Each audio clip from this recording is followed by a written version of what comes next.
Hello बच्चों, आप लोगों का एक बार फिर से तिवारी साइंस क्लासेस में स्वागत है। स्टूडेंट्स, आज के इस लेक्चर के अंतर्गत हम लोग पढ़ने वाले हैं अम्लों के रासायनिक गुण यानी chemical properties of acids. Students, हम आपको बताना चाहते हैं ये कि हमने क्लास 10th का जो कि 2023 एग्ज़ाम के लिए सिलेबस कंप्लीट कराएंगे, ठीक है, पूरी साइंस, और जो भी आप लोगों को आवश्यकता होगी वो सब प्रोवाइड होगा हमारे इस चैनल पर। केवल आप इस चैनल को सपोर्ट कीजिए, सब्सक्राइब कीजिए और दोस्तों के साथ अपने शेयर कीजिए। तो देखिए कि हम क्या कहते हैं, हम कह रहे हैं हम लोग के रासायनिक गुण आज पढ़ने वाले हैं इस लेक्चर के अंतर्गत। लेक्चर नंबर 2 है ये चैप्टर नंबर 2 हम लोग पढ़ रहे हैं अम्ल, क्षारक तथा लवण का, ठीक है। तो आइए, हमने पहले लेक्चर में स्टूडेंट्स जो कि डिस्क्रिप्शन में दिया गया है, जो लोग नहीं पढ़े हैं वहाँ से जाकर आप लोग स्टडी कर लीजिए उसको, ताकि तभी ये समझ में आप लोगों को आएगा, अन्यथा नहीं आएगा। तो हम लोग केमिकल प्रॉपर्टीज़ ऑफ एसिड्स में, ठीक है, स्टडी करने वाले हैं। तो हमें क्लास 10th के बेस पर यहाँ पे 3 तरह के रिएक्शंस यानी जो हमारा केमिकल प्रॉपर्टीज़ ऑफ एसिड है यानी अम्लों के रासायनिक गुण है, उसमें हमें 3 टाइप्स के पढ़ने हैं, ठीक है। तो आइए, हमारा सबसे फर्स्ट है जो ना, वो है धातु के साथ। क्या? धातु के साथ। धातु के साथ क्या? धातु के साथ अभिक्रिया। आइए, अभिक्रिया भी लिख लें। धातु के साथ अभिक्रिया, ठीक है, अभिक्रिया। किसके साथ? धातु के साथ अभिक्रिया। तो हमारा पहला है धातु के साथ अभिक्रिया। तो आइए इसमें देखते हैं क्या होगा, ठीक है। चलिए देखिए, धातु के साथ अभिक्रिया। यहाँ पे स्टूडेंट्स हमसे ये कहा जा रहा है कि अम्ल जो है ना, अम्ल विभिन्न सक्रिय धातुओं, ठीक है, सक्रिय धातु जैसे यही सब हो गए, सोडियम हो गया, मैग्नीशियम ले सकते हैं, कैल्शियम को ले सकते हैं, पोटेशियम को ले सकते हैं, और जो अदर्स हैं, ठीक है, कैडमियम हो गया, इसी प्रकार से टाइटेनियम हो गया। तो तमाम हमारे यहाँ पे हमारे आवर्त सारणी में है जो धातु मेटल्स, उनको ले सकते हैं, सक्रिय धातु को, ठीक है। तो देखिए यहाँ पे क्या कह रहा है। तो सिंपली उस चीज़ों को हम यहाँ पर लिख लेते हैं, ठीक है। वो हमारा परिभाषा हो जाएगा किसका? धातु के साथ अपक्रिया का। हम पहले उसका परिभाषा लिख दे रहे हैं, और फिर उसके बाद यहाँ पे हम लोग रिएक्शन करेंगे। तो देखिए क्या लिखेंगे, लिखेंगे अम्ल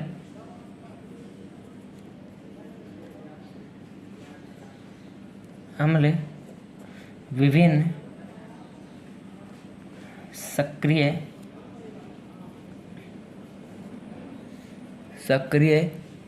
धातुओं, ठीक है, धातुओं जैसे में लिख सकते हैं मैग्नीशियम, सोडियम, कैल्शियम, पोटेशियम, ठीक है, तो आदि, ठीक है। ये सब क्या है, इन्हीं के साथ क्या होगा, हमारा रिएक्शन होगा। क्या होगा? आदि के साथ क्रिया करके। क्या करके? स्टूडेंट्स ध्यान से सुनिए, ध्यान से देखिए, क्रिया करके। क्या करके? क्रिया करके। यानी जो हमारा एसिड है, ठीक है, अम्ल है, एसिड है, वह किसके साथ? सक्रिय धातु यानी मैग्नीशियम, सोडियम, कैल्शियम, कोई भी धातु हो, उसके साथ जब वो रिएक्ट करेगा यानी अभिक्रिया करेगा, तो सिंपली वह क्या करेगा, अभिक्रिया के दौरान वह हाइड्रोजन गैस निर्मुक्त करेगा, यानी वह हाइड्रोजन गैस को निकालेगा, ठीक है, उस अभिक्रिया से। तो क्रिया करके H2 गैस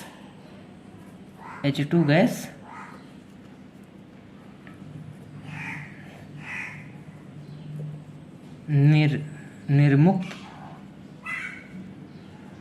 करता है, यानी H2 गैस निकालता है, निर्मुक्त करता है, ठीक है। ये बात हुई। अब देखिए सिंपली यहाँ पे हम लोग एग्जाम्पल से इसको हम और ज़्यादा आप लोगों को अच्छे से समझाते हैं देखिए यहाँ पे तो थ्योरी की बात हो गई। अब यहाँ पे हमें क्या करना है, सिंपली धातु के साथ, यानी हम किसका यहाँ पर केमिकल प्रॉपर्टीज पढ़ रहे हैं, एसिड का। सो यहाँ पे सबसे पहले हम लोग हिंदी में आपको एक बार बता देना चाहता हूँ कि अम्ल, सबसे पहले अम्ल, अम्ल का हम जो रिएक्शन है, कोई भी अम्ल हो, HCl हो सकता है, CH3COOH हो सकता है, ठीक है, सल्फ्यूरिक हो सकता है, H2SO4 हो सकता है, ठीक है, ये सब जितने भी अम्ल हैं, एसिड हैं, नाइट्रिक एसिड हो सकता है, HNO3, ठीक है। तो स्टूडेंट्स हमारा कहने का मतलब ये है कि अम्ल कोई भी हो, ठीक है, एसिड कोई भी आप लिख सकते हैं। सो यहाँ पे जो है ना, केवल आप धातु लेंगे, सक्रिय धातु, मेटलाइट या नॉन मेटल्स नहीं ले सकते, धातु नहीं ले सकते, केवल आप धातु ही लेंगे यहाँ पे, ठीक है, ये कॉन्सेप्ट है। तो यहाँ पे क्या लेंगे हम, धातु लेंगे, तब हमें क्या प्राप्त होगा, यहाँ पे हमें यहाँ पर प्राप्त होगा लवण प्लस H2 यानी हाइड्रोजन गैस। ये है कॉन्सेप्ट। एक मिनट, मैं इसको जस्ट सेकेंड यहाँ पे स्टूडेंट्स, मैं इसको एक बार थोड़ा हाईलाइट कर दूँ हाईलाइटर से, ताकि और ज़्यादा स्पष्ट रूप से दिखे आपको। ये रहा, हाँ अब ना सही है ना। अब देखो, अब यहाँ पे अम्ल, हमने कहा कोई भी अम्ल आप ले सकते हैं। सो यहाँ पर हमने HCl हाइड्रोक्लोरेट अम्ल को ले लिया, क्या नाम है इसका, हाइड्रोक्लोराइड या हाइड्रोजन क्लोराइड, ये ले सकते हैं, ले लिया है हमने, ठीक है। अब यहाँ पर हम क्या करेंगे बच्चों, यहाँ पे कोई एक धातु, मैग्नीशियम, सोडियम, कैल्शियम, पोटेशियम, कोई भी ले सकते हैं। चलिए हमने यहाँ पर लिख लिया, मान लीजिए सोडियम धातु Na, ठीक है, ले लिया। अब आपको पता है कि ये जो Na है ना, सोडियम है, वो क्या होता है, धनावेश होता है, यानी धनायन होता है। इस पर कितना चार्ज होता है, पॉजिटिव होता है, ठीक है, वो चाहे 1 हो, चाहे 2 हो, चाहे 3 हो, वो बात की बात है। यह पहले आपको ये पता रहना चाहिए कि ये क्या है, यह धनायन है। अब इसमें देखिए, ये क्लोराइड और हाइड्रोजन दो मॉलिक्यूल से मिलकर ये कंपाउंड बना है, हाइड्रोक्लोराइड या हाइड्रोजन क्लोराइड, ठीक है। यहाँ पे देखिए, ये होता है माइनस, यानी इस पर क्या चार्ज होता है, इस पर पॉजिटिव होता है, यानी ये धनावेश होता है, और ये ऋणावेश, इस पर जो आवेश होता है या चार्ज होता है वो माइनस में होता है, इस पर प्लस में। यहाँ पे देखिए, और हाइड्रोजन क्या होता है, प्लस में। तो स्टूडेंट्स, मैं यहाँ पे आपको ये क्लियर करना चाहता हूँ कि कोई भी कंपाउंड जो कि रहता है, कोई भी कंपाउंड हो, ठीक है, वह धनावेश और ऋणावेश के संयोग से ही बना रहता है, ठीक है। सो मैं इतना डिटेल में आप लोगों को ये रिएक्शंस इतने डिटेल में इसीलिए आपको बता रहा हूँ, क्योंकि हमें पता है कि जो 9th से 10th में स्टूडेंट्स आते हैं उनको काफ़ी ज़्यादा केमिस्ट्री में दिक्कत होती है। सो ये नहीं समझ पाते हैं कि सर ये क्यों NaCl को ही लिया, NaH को क्यों नहीं ले लिया, ठीक है। सो हम वहाँ पर, यहाँ पे हम ना वही डिस्कस कर रहे हैं बेटा। यहाँ पे देखिए, ये पॉजिटिव होता है और ये ऋणात्मक होता है, ऋणावेश होता है। सो ये जो है Na इस Cl को लेकर, इस Cl को लेकर यहाँ पे एक लवण बना लेगा, NaCl। क्लियर है बात, NaCl। मैंने आपको बताया कि कोई भी कंपाउंड हो उसमें एक धनावेश और एक ऋणावेश होता है। सो यहाँ पे देखिए, सोडियम क्या है, धनात्मक है ना, और क्लोराइड क्या है, क्लोरीन क्या है, माइनस है। सो यहाँ पर देखिए NaCl, इसको हम क्या कहते हैं, सोडियम क्लोराइड, आपको पता है, ये एक कंपाउंड बन गया, NaCl लवण बन गया, ठीक है। सो यहाँ पे क्या होगा, और सिंपली हाइड्रोजन निर्मुक्त होगा, ये हो गया ना। अब यहाँ पर एक बात और आती है कि बैलेंस है या नहीं, ठीक है, हमारा ये समीकरण हो गया। अब इसको देखेंगे कि ये बैलेंस है या नहीं। अब यहाँ पे देखिए, यहाँ पे NaCl, Na एक ही है, Cl एक ही मॉलिक्यूल है, Na और Cl एक मॉलिक्यूल है, कंप्लीट, ठीक है। अब यहाँ पर हाइड्रोजन 2 है, हाइड्रोजन 2, यहाँ पर H देखिए केवल 1। तो क्या करेंगे, यहाँ पे सिंपली हम 2 कर देंगे। सो 2 कर दिया, यहाँ पे 2 करेंगे ना यहाँ पे। अब जब यहाँ पे हम 2 कर दिया, सो यहाँ पे भी हमें 2 करना पड़ेगा, क्यों, क्योंकि यहाँ पर क्लोरीन भी 2 हो जाएगा। सो जब 2 हो गया, सिंपली हमें यहाँ भी करना है 2। तो यहाँ पे जब 2 कर देंगे, क्योंकि यहाँ पर सोडियम भी 2 हो गया, और जब सोडियम 2 हो गया तो यहाँ पे हमें जाहिर सी बात है करना ही पड़ेगा। सो अब देखिए, 2 HCl, 2 hydrogen, 2 hydrogen, 2 chlorine 2 chlorine, 2 sodium 2 sodium, ये कंप्लीट है ना। अब ये हमारा हो गया पहला धातु के साथ अभिक्रिया। अब इसमें बच्चों आप एक बार देखिए, कोई भी अम्ल ले सकते हैं, ठीक है, कोई भी अम्ल आप यहाँ पर ले करके इसको सिंपली क्या कर लेंगे, यहाँ पे आप इस चीज़ को कर सकते हैं। अब आइए चलते हैं हम नहीं तो एक और एग्जांपल और बता दे रहा हूँ, ठीक है। यहाँ पे देखिए नाइट्रिक एसिड, सूत्र मालूम है ना, HNO3। यहाँ पे जो है ना, यहाँ पे हम लोग ले रहे हैं पोटेशियम के को, पोटेशियम के किसका सिंबल है, पोटेशियम, ठीक है। यहाँ पे देखिए, अब हमें पता है कि कोई भी जो कंपाउंड होता है उसमें पॉजिटिव और नेगेटिव 2 चार्ज होते हैं, सिंपल पता है। यहाँ पे ये माइनस है, ये H जो है पॉजिटिव है और ये यहाँ पर पॉजिटिव है। सिंपली जो ये अधिक क्रियाशील धातु है, यानी जो ये अधिक क्रियाशील धातु है, इस पर प्लस हाइड्रोजन से कहीं ज़्यादा पोटेशियम के पास अधिक क्षमता है, तो ये इसको क्या कर देगा, हाइड्रोजन को प्रतिस्थापित कर देगा और इसके जगह ये ले लेगा, यानी KNO3 मतलब पोटेशियम नाइट्रेट। क्या, एक बार फिर से सुनिए, यहाँ पर मैं लिख दे रहा हूँ ताकि आप लोगों को दिक्कत हो, पोटेशियम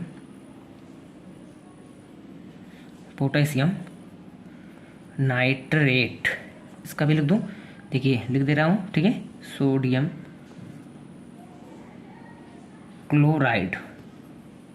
क्लियर है बेटो, क्लियर है ना। अब ये देखिए, इसका नेम है KNO3 पोटेशियम नाइट्रेट और इसका भी नाम लिख दे रहा हूँ नाइट्रिक एसिड, ठीक है। इसका नेम क्या है, HNO3 का नाइट्रिक एसिड। अब यहाँ पे देखिए, ये इसको प्रतिस्थापित कर दिया। अब यहाँ पर सिंपली H2 आप निकाल सकते हैं, निकाल दीजिए, निकलेगा ही बिल्कुल। यहाँ पे देखिए हाइड्रोजन निर्मुक्त हो गया। अब इसको भी देखेंगे कि बैलेंस है या नहीं, मतलब जो हमारा ये अभिकर्मक है और ये उत्पाद के बराबर होना चाहिए। आप लोगों को पता है, मैंने पहले चैप्टर में ये पढ़ाया है कि जब अभिकर्मक जो 2 या 2 से अधिक पदार्थ आपस में रिएक्शन करते हैं ना, तो जो नया हमारा कंपाउंड बनता है उसमें जो उसका वेट होता है, यानी जो यहाँ पर अभिकर्मक का वेट होगा वह उत्पाद के वेट के इक्वल ही होगा, वो ज़्यादा या कम नहीं हो सकता है, कोई भी हो, ठीक है। अब यहाँ पे देखिए HNO3, यहाँ पे NO3 प्रतिस्थापित कर दिया, KNO3 हो गया, यहाँ पर पोटेशियम नाइट्रेट और यहाँ पर हाइड्रोजन H2 निकला। तो अब क्या करेंगे बच्चों, सिंपली अब यहाँ पे देखिए कि ये बैलेंस है कि नहीं, बैलेंस है नहीं है, क्योंकि यहाँ पर हाइड्रोजन 2 है, यहाँ पर देखिए एक ही हाइड्रोजन। सो क्या करेंगे, यहाँ पे मान लीजिए 2 कर दें तो 2 हाइड्रोजन 2 हाइड्रोजन, ये तो इक्वल हो गया, हाइड्रोजन का काम खत्म, वह बैलेंस हो गया। अब यहाँ पर NO3 तो यहाँ पर एक ही बार है, यहाँ पर देखिए NO3 2 बार हो गया। सो यहाँ पर हम मान लीजिए हम 2 करते हैं तो पोटेशियम 2 यानी K भी 2 मालिक्यूल हो गया, तो सिंपली यहाँ पर भी 2 हमें करना पड़ेगा। सो अब ये क्या हो गया बेटा, ये हमारा हो गया बैलेंस। तो आप लोगों को टेंशन लेने की ज़रूरत नहीं है, मैं इतना विस्तार से यहाँ पर आपको रिएक्शंस बता रहा हूँ ना कि आप लोगों को 100% क्लियर हो जाएगा। और मैं कुछ बेसिक चीज़ें भी जल्द ही इस पर अपने चैनल पर लोड करने वाला हूँ, ठीक है, अपलोड करने वाला हूँ वीडियो जो कि बेसिक केमिस्ट्री का होगा। सो आप हमारे चैनल पर बने रहिए, 100% आपको अच्छा तरीके से हर एक चीज़ आपको मिलने वाला है यहाँ पे, ठीक है। अब देखिए ये हो गया, तो एग्जांपल दे दिया, इसी प्रकार से आप कैल्शियम को भी ले सकते हैं, ठीक है। अब चलिए अब दूसरे पर बात करते हैं बच्चों। दूसरा है धातु कार्बोनेट के साथ। क्या, धातु कार्बोनेट के साथ या धातु हाइड्रोजन कार्बोनेट के साथ, ठीक है, 2 है इसमें। यहाँ पर सिंपली धातु कार्बोनेट के साथ, धातु कार्बोनेट के साथ तथा इसी में 2 है, तथा धातु किसके साथ, हाइड्रोजन कार्बोनेट के साथ, ठीक है बच्चों, क्लियर है ना बात। ये है पहला हम लोगों ने पढ़ा कि एसिड जो होता है वह धातु के साथ रिएक्शन। अब हम लोग एक मिनट, इस स्टैंड को मैं थोड़ा सा, ये हो गया। चलिए देखिए यहाँ पे, अब यहाँ पे स्टूडेंट्स धातु हाइड्रोजन कार्बोनेट के साथ और धातु कार्बोनेट के साथ, तो सिंपली कोई भी धातु हमारा होगा तो फॉर्मूला क्या होगा, फॉर्मूला यही ऊपर वाला। सबसे पहले क्या होगा, यहाँ पर लिख दे रहा हूँ, नहीं तो चलो इसे काम चलिए, ठीक है। सबसे पहले अम्ल, अम्ल यानी कोई भी अम्ल ले सकते हैं, चलो HCl ही ले लिया, हाइड्रोजन क्लोराइड HCl प्लस। अब यहाँ पर कहा है कि हाइड्रोजन, सॉरी ये ऊपर वाला पहले बता रहा हूँ, धातु कार्बोनेट, धातु कार्बोनेट। तो सबसे पहले बच्चों धातु आप लोग समझ चुके हैं, sodium, magnesium, potassium, calcium, cadmium, scandium, titanium, यही सब धातु हैं। सो इन्हीं धातुओं में से कोई एक धातु से हम रिएक्शन कराते हैं HCl के साथ। चलिए मान लेते हैं हम किसके साथ, Na के साथ, यानी सोडियम। तो यहाँ पर धातु का है, सिंपली मान लीजिए हम यहाँ पर धातु ले सकते हैं, ले लिया हमने Na, ठीक है, Na धातु ले लिया। और कार्बोनेट, कार्बोनेट का सूत्र क्या होता है, तो सोडियम कार्बोनेट हम मान लीजिए ले रहे हैं, क्योंकि सोडियम हमारा धातु हो गया और कार्बोनेट को तो लेना ही है, वही हमारा कॉन्सेप्ट है इसमें, ठीक है। तो Na2CO3 ये हमारा क्या है, धातु कार्बोनेट, ये हमारा क्या है, धातु कार्बोनेट। अब यहाँ पर एक कॉन्सेप्ट और आता है कि यहाँ पे देखो, जब हम HCl को Na2CO3 के साथ रिएक्ट कराते हैं तो यहाँ पे हमें प्राप्त क्या क्या होता है, ऊपर वाले में तो हमें केवल लवण प्राप्त हो रहा था और हाइड्रोजन। सो यहाँ पे हमें ना लवण के साथ साथ बच्चों जल और कार्बन डाइऑक्साइड गैस निर्मुक्त होती हुई दिखेगी। सो हम क्या कर सकते हैं, यहाँ पर हम लिख दे रहे हैं आप लोगों को ताकि दिक्कत ना हो। ये क्या हो गया हमारा, अम्ल हो गया ये, प्लस धातु कार्बोनेट हो गया, ठीक है। ये रिएक्शन करेंगे, हमें क्या बनाएंगे, लवण प्लस H2O निर्मुक्त होगा और CO2 जल और CO2 कार्बन डाइऑक्साइड। यहाँ पर मैं कुछ आप लोगों को लिख दे रहा हूँ, मतलब कुछ धातु कार्बोनेट के नाम, कार्बोनेट के नाम Na2CO3 हो गया हमारा, ठीक है। ये हो गया हमारा एक, और हो गया K2CO3 हो गया, और CaCO3, इसी प्रकार से आप लिख सकते हैं। तो Na2CO3 इसका नेम क्या है, सोडियम कार्बोनेट, सोडियम कार्बोनेट। इसका पोटेशियम, पोटेशियम कार्बोनेट, और इसका कैल्शियम, इसका कैल्शियम कार्बोनेट। ये हो गया ना। अब देखिए इसी में से हमने, चलिए इसमें मान लीजिए हमने Na2CO3 सोडियम कार्बोनेट को ले लिया। अब यहाँ पर सिंपली हमने आपको बताया है कि कोई भी कंपाउंड होगा उसमें एक धनात्मक और एक ऋणात्मक भाग होगा। तो सिंपली ये ऋणात्मक भाग है और ये धनात्मक, और यहाँ पे ये ऋणात्मक और ये धनात्मक। अब ये जो ऋणात्मक भाग है इसका, ये इस Cl के साथ निकल जाएगा। तो यहाँ पर क्या बनेगा, NaCl, ये हमारा लवण हो गया, ठीक है, ये हमारा लवण हो गया NaCl। और अब यहाँ पे सिंपली H2O प्लस CO2 बनेगा। कैसे बनेगा, यहाँ पर देख सकते हैं H है यहाँ पे, ठीक है, यहाँ से H निकल के H2O, यहाँ से ऑक्सीजन, और यहाँ पे एक ऑक्सीजन निकला, तो यहाँ पर CO2 हमारा क्या हो गया, गैस, कार्बन डाइऑक्साइड गैस निकल गया। अब यहाँ पे देख सकते हैं स्टूडेंट्स, ये हमारा ना बन गया है क्या, अम्ल, सॉरी हाँ, अम्ल और धातु कार्बोनेट से जब हमने अभिक्रिया कराया, यहाँ पर NaCl और यहाँ पर क्या बना है H2O और कार्बन डाइऑक्साइड गैस, इसका नेम आपको पता है सोडियम कार्बोनेट। चलिए अब हम चलते हैं दूसरे पर, धातु हाइड्रोजन के साथ जो होता है हमारा रिएक्शन कराते हैं। यहाँ पे भी अम्ल के साथ, तो यहाँ पर ले रहे हैं HNO3, वही नाइट्रिक अम्ल ले रहे हैं HNO3 प्लस।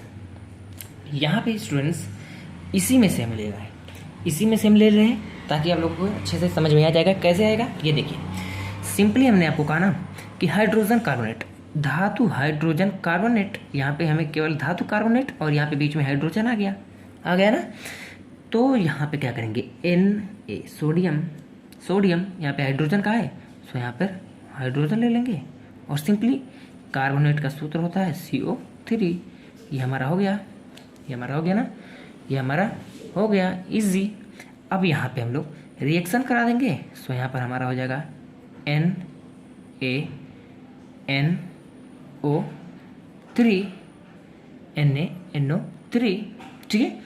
और यहाँ पे क्या बनेगा, H2O और CO2, ये हमारा कंप्लीट होगा, ठीक है। और हाँ, एक बात इसमें, अब जिस तरीके से हमने ऊपर वाले में बताया है कि कैसे बैलेंस किया जाएगा, आप इसको बैलेंस कर सकते हैं, ठीक है, क्योंकि वीडियो बहुत बड़ा हो जाएगा। तो यहाँ पर देखिए HNO3 NaHCO3 का जब हम रिएक्ट कराएं तो यहाँ पर हमें अपना NaNO3, ठीक है, और H2O और यहाँ पर CO2, ठीक है बेटा, क्या बना, CO2।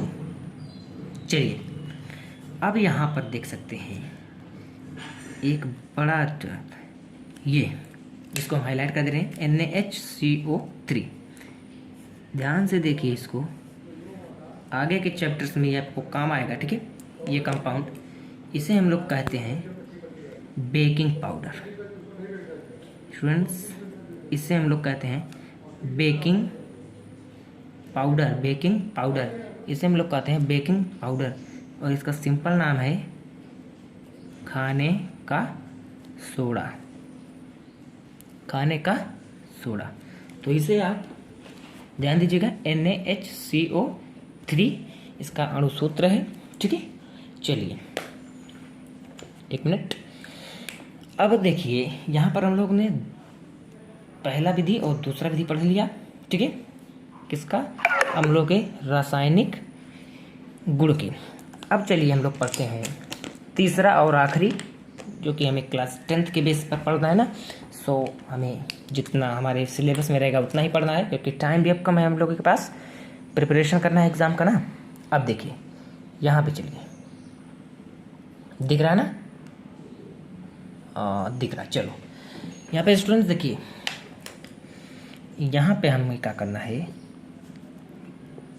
तीसरा, ये दिख रहा है ना, चलो दिख रहा है, तीसरा है। अब यहाँ पे हमें क्या करना है, यहाँ पे सिंपली हमें धातु ऑक्साइड, कोई भी धातु ऑक्साइड के साथ रिएक्शन, अभिक्रिया के साथ क्या करना है, अभिक्रिया, ठीक है, रिएक्शन विथ मेटल ऑक्साइड, ये करना है। अब यहाँ पर देख सकते हैं, सबसे पहले मैं आपको फॉर्मूला यहाँ पर लिख दे रहा हूँ, क्या क्या करना है। पहले हमें अम्ल, और फिर उसके बाद धातु, ठीक है, ऑक्साइड करना है, धातु ऑक्साइड। क्यों धातु ऑक्साइड से करना है, क्योंकि यहाँ पर देखिए धातु ऑक्साइड के साथ रिएक्शन हमें करना है, किसका करना है, अम्ल का।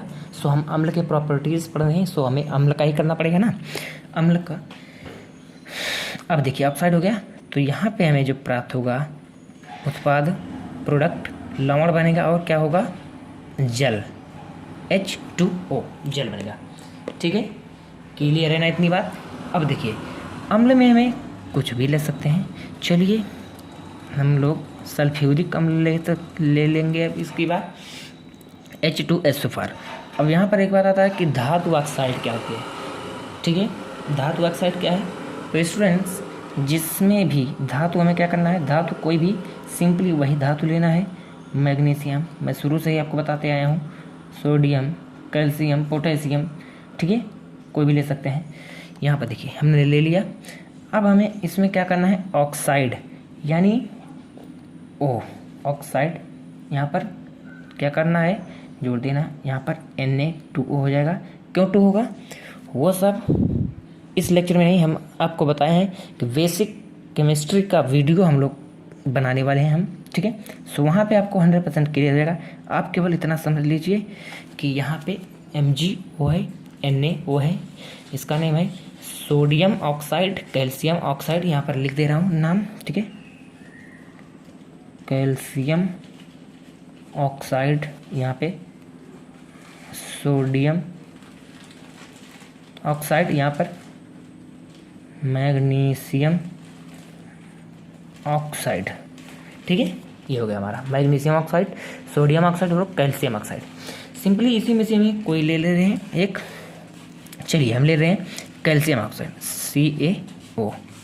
कैल्शियम ऑक्साइड ले रहे हैं, मान लीजिए हमने क्या ले लिया, कैल्शियम ऑक्साइड एक जो है क्या है, धातु ऑक्साइड है। यहाँ पर देखिए जब हम इसको रिएक्शन कराते हैं, इसको हम लोग रिएक्शन कराएंगे किससे, H2SO4 से। तो मैं आप लोगों को शुरू से ही बताते आया हूँ, जो धन आवेश होता है वो ऋण आवेश पर प्रहार करता है, आक्रमण करता है। सो ये देखिए इसमें माइनस चार्ज, ये प्लस चार्ज, इसमें ये माइनस चार्ज, इसमें ये प्लस चार्ज। सिंपली ये जो प्लस चार्ज वाला है ये इसमें माइनस चार्ज वाले को लेकर चला जाएगा, निकल जाएगा। ठीक है, तो ये हो जाएगा कैल्शियम सल्फेट CaSO4। और यहाँ पे हमें बच्चों सिंपली H2O, हाइड्रोजन 2 है, एक ऑक्सीजन है, H2O आराम से इजी वे में निकल कर आसानी के साथ जल बनकर निकल जाएगा और हमारा रिएक्शन पूर्ण हो जाएगा।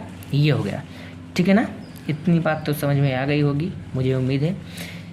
अगर नहीं आई है तो कोई बात नहीं, अगर आ गई है तो अच्छी बात है, अगर नहीं आई है तो फिर से देखिए वीडियो को, शुरू से देखिए। ठीक है, जो बीच में आकर देख रहे हैं उनको कुछ नहीं समझ में आएगा, शुरू से देखिए, पहले चैप्टर से देखिए, जो कि पहला चैप्टर मतलब ये पहला लेक्चर से देखिए। पहला लेक्चर का डिस्क्रिप्शन बॉक्स में दिया हुआ है, उसका लिंक वहाँ से जाइए, आप क्लिक कीजिए उस पर और पहले लेक्चर को देखिए, तभी ये लेक्चर आपको अच्छे से समझ में आएगा।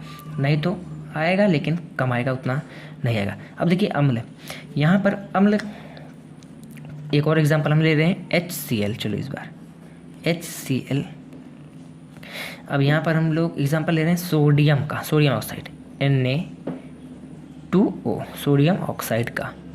यहाँ पर आप लोगों को पता है कि ये है NaCl बनेगा, लवण में NaCl बनेगा, साल्ट में NaCl, और सिंपली यहाँ पे H2O। अब देखिए इसको आप लोग बैलेंस कर लीजिए।